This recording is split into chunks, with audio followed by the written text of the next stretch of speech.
In this video, I'll show you how to add pronoun rows on Discord. But before that, don't forget to hit the like button. And now let's dive right in. Open the Discord app and select the server on the left side. Tap on the three dots at the top right, then go to Settings. Tap on Roles and create a new row by typing its name. For example, subscriber, and choosing a color. Save it. Optionally, create other roles like moderator, and then add members to the roles as needed. For the pronoun row, tap on it, turn on display separately, and choose a color, adjust permissions, and add members.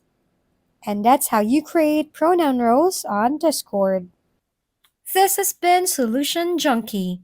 Don't forget to leave a thumbs up, subscribe, and hit the bell button to stay updated on our latest uploads.